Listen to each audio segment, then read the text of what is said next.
नमस्कार दोस्तों, स्वागत है आपका मेरे चैनल कॉमिक्स लाइफ में।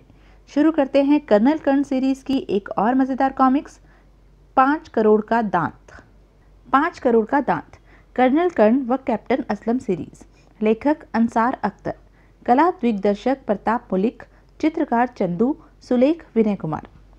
कर्नल कर्ण सिंह और उसके असिस्टेंट कैप्टन असलम खां को एक महत्वपूर्ण माइक्रोफिल्म लाने के लिए पाकिस्तान भेजा गया था। दोनों अजनबियों की तरह पाकिस्तान रवाना हुए थे। असलम अरब शेख के मेकअप में था। उधर शत्रु के आदमियों ने लाहौर में एक भारतीय एजेंट तुषार को स्विमिंग पूल में डुबोकर मार डाला था। कराची पहुंचकर कर्ण ने कुछ साथी बनाए और अपना मिशन आरंभ कर दिया, लेकिन दुश्मन के जासूसों ने उसे पहचान कर उसकी हत्या करने के लिए गुंडे भेजे। उन गुंडों को समाप्त करने के बाद कर्ण और उसके साथी हैदराबाद पहुंचे। यहाँ उन्हें एक और साथी मिला जो कुछ गुंडों से लड़ रहा था। यह आदमी हमारे काम आ सकता है। हाँ, काफी बहादुर है। उन्होंने शेर खान को भी अपने साथ मिला लिया। शेर खान, हमें एक डाका डालना है। अगर तुम हमारा साथ दोगे तो तुम्हें 5 लाख रुपए मिलेंगे। हम तैयार है खोचा। इसी बीच कर्ण को भारत से एक कोड संदेश मिला कि कराची का एक पुलिस इंस्पेक्टर कादिर जापानी एजेंट है।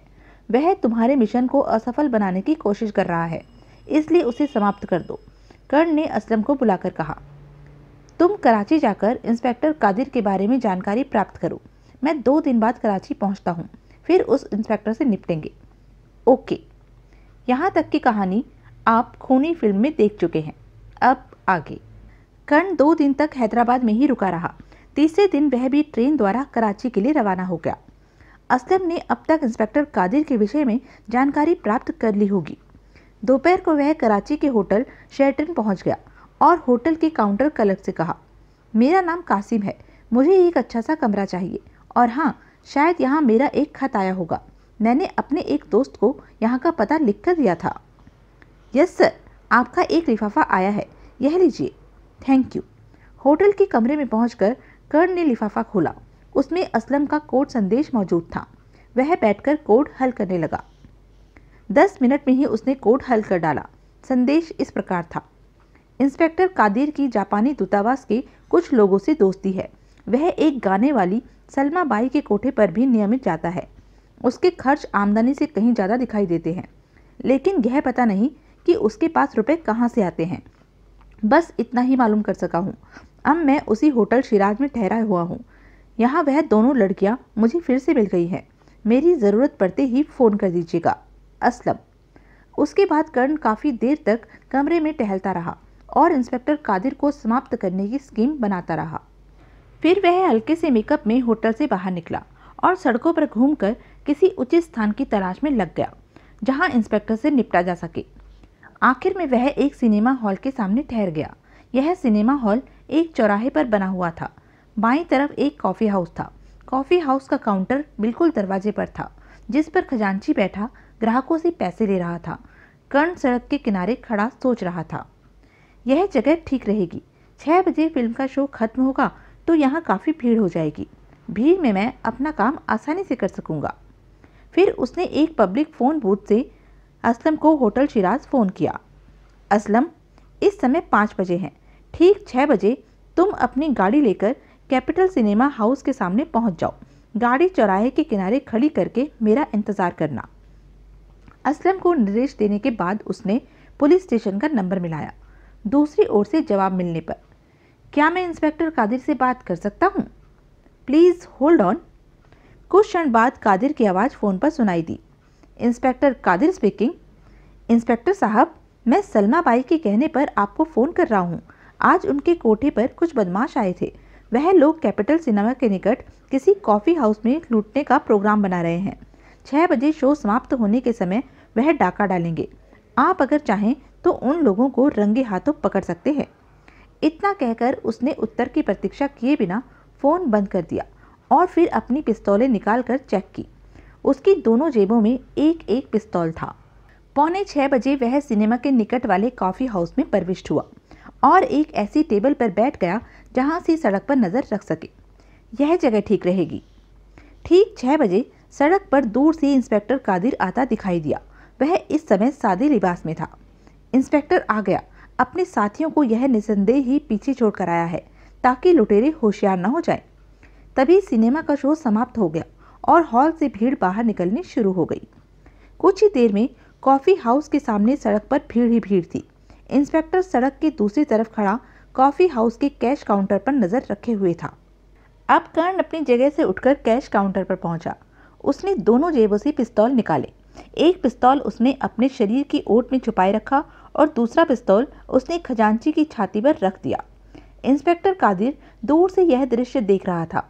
उसे केवल वही पिस्तौल नजर आया जो खजांची की छाती पर रखा था। इंस्पेक्टर ने अपना पिस्तौल निकाला और भीड़ को चीरता हुआ कॉफी हाउस की तरफ बढ़ा। वह जैसे ही कॉफी हाउस के निकट आया, कर्ण ने दूसरे हाथ में पकड़ा हुआ पिस्तौल आगे किया और 2 गोलियां चलाई। धाएं धाएं। इंस्पेक्टर नीचे गिरने से पहले ही मर चुका था। भगदड़ का लाभ उठाकर कर्ण भी छलांग लगाकर भीड़ में घुस गया और भीड़ को चीरता हुआ चौराहे की तरफ भागा। चौराहे पर असलम अपनी गाड़ी में बैठा उसकी प्रतीक्षा कर रहा था। कर्ण को दौड़कर आते देख उसने गाड़ी स्टार्ट कर दी। कर्ण दौड़ता हुआ आया और दरवाजा खोलकर गाड़ी में घुस गया। चलो असलम, जल्दी करो। असलम ने गाड़ी फुल स्पीड पर छोड़ दी। जब वह काफ़ी दूर निकल आए, मैंने इंस्पेक्टर को समाप्त कर दिया है। अब मेरा यहाँ रुकना खतरे से खाली नहीं है, इसलिए मैं वापस हैदराबाद जाऊँगा। और मेरे लिए क्या आदेश है? तुम कल सुबह लाहौर के लिए रवाना हो जाना। अब हमारी मुलाकात मीना बाजार में ही होगी। तुम किसी भी तरह उस बाजार में जरूर शामिल होना, वरना मेरी सारी स्कीम फेल हो जाएगी। मैं वहाँ जरूर पहुँचूंगा, लेकिन मैं उन दोनों लड़कियों का क्या करूँ? वह मुझसे चिंचड़ी की तरह चिपट गई हैं। वह भी मेरे साथ लाहौर जरूर आएंगी। उन लड़कियों से निपटना तुम्हारा काम है। इस मामले में मैं तुम्हारी कुछ सहायता नहीं कर सकता। ओके, मैं उन्हें संभाल लूँगा। गुड, अब तुम मुझे यहीं उतार दो। मैं टैक्सी लेकर हैदराबाद चला जाऊँगा। अच्छा। असलम ने गाड़ी सड़क के किनारे रोकते हुए कहा, आप बहुत सावधान रहिए। आपके ग्रुप में अगर कोई शत्रु का आदमी है तो वह आपको नुकसान पहुंचा सकता है। मैं जानता हूं, यह जीवन और मृत्यु का खेल है असलम। इस समय हम जो कुछ कर रहे हैं उसमें हमारा निजी स्वार्थ नहीं है, बल्कि हम अपने देश की सेवा कर रहे हैं। वह फिल्म हमें मिल गई तो हमारा देश भी विश्व की दूसरी बड़ी शक्तियों के मुकाबले पर आ जाएगा। इतना कहकर कर्ण गाड़ी से उतरा। ओके डियर, अब लाहौर में मुलाकात होगी। Okay and good luck. कुछ देर बाद कर्ण टैक्सी में बैठा वापस हैदराबाद जा रहा था। चलो, इंस्पेक्टर से तो मुक्ति मिल गई। अब देखना यह है कि मेरे साथियों में गद्दार कौन है। आधी रात को वह हैदराबाद में अपने होटल के सामने टैक्सी से उतरा और सीधा अपने कमरे में जाकर सो गया।